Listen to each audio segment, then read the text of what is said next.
ഞാനൊക്കെ ചെറുപ്പത്തിൽ എപ്പോഴും കാപ്പിയായിരുന്നു കേട്ടോ ഉണ്ടാക്കി കുടിക്കുന്നത്. അപ്പോൾ ഇന്ന് നമ്മൾ ചെയ്യാൻ പോകുന്നത് നമ്മൾ തേയിലയുടെ ചെടി നടാൻ പോവുകയാണ് കേട്ടോ.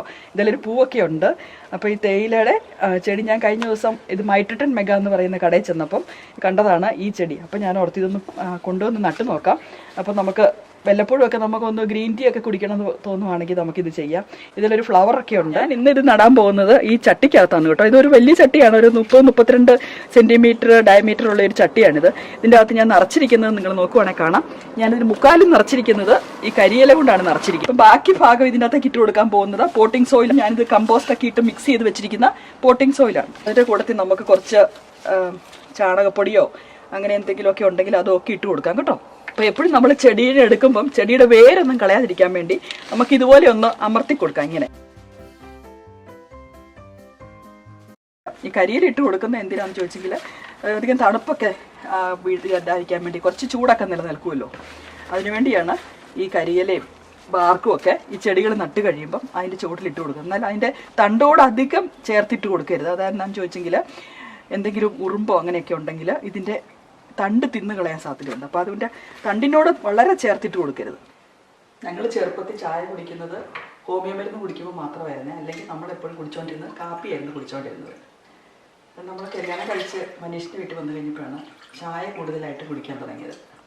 അവിടെ എപ്പോഴും ചായയായിരുന്നു കുടിക്കുന്നത്. നമ്മുടെ വീട്ടിലാണെങ്കിൽ കാപ്പിക്കുരു ഒക്കെ ഉണ്ടായിരുന്നത് കൊണ്ട് എപ്പോഴും കാപ്പിയായിരുന്നു കുടിക്കുന്നത്. നല്ല കടുപ്പത്തിലൊരു ചായ ഉണ്ടാക്കാൻ തന്നെ പഠിച്ചത് അവിടെ വന്നിട്ടാണ്. ഒക്കെ രാവിലെ കടുപ്പത്തിൽ ഒരു ചായ കുടിക്കുക എന്ന് പറയുന്ന ഒരു വീക്ക്നെസ്സാണ്. അതുകൊണ്ട് തന്നെ എന്നും രാവിലെ ഒരു ചായ കുടിക്കാറുണ്ട്. ഞാൻ ചായ ഉണ്ടാക്കുന്നതെന്ന് പറഞ്ഞെങ്കിൽ വെള്ളത്തിനകത്ത് ചായ തിളപ്പിച്ച് ചായയുടെ കറയൊക്കെ ഇറങ്ങിക്കഴിഞ്ഞിട്ടാണ് ഞാൻ പാലൊഴിക്കുന്നത്. 3 കപ്പ് വെള്ളത്തിന് ഒരു 4 ടീസ്പൂൺ ചായപ്പൊടിയാണ് ഇട്ടത്. വാതുബക്രിയുടെ ചായപ്പൊടിയാണ് ഞാൻ എപ്പോഴും ഇവിടെ ഉപയോഗിക്കുന്നത്. ഈ ചായ നന്നായിട്ട് തിളച്ച് കഴിയുമ്പം നമുക്കിതിലേക്ക് പാലൊഴിച്ച് കൊടുക്കാം. 2.5 കപ്പ് പാലിന് 2 കപ്പ് വെള്ളം ഒഴിക്കുവാണെങ്കിൽ നല്ല സ്ട്രോങ് ആയിട്ട് പാല് കൂടുതലായിട്ടുള്ള നല്ല ചായ കിട്ടും. അപ്പം പാല് കുറവ് വേണ്ടവർക്ക് 2 കപ്പിന് പാലിന് 2 കപ്പ് വെള്ളം ഒഴിച്ച് കൊടുത്താൽ മതി.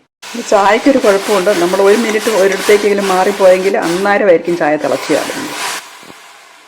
നേരത്തെ കളയാതെ ചായ ഊറ്റുക എന്ന് പറയുന്നത് അത് വേറൊരു കാര്യം.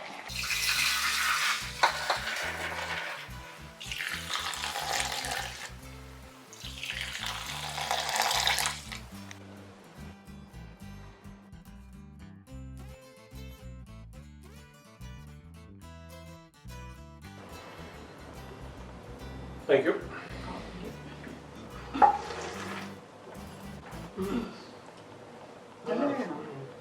രാവിലെ ഒരു ചായ കുടിക്കാന്നുണ്ടെങ്കിൽ ഒരു വീക്ക്നെസ്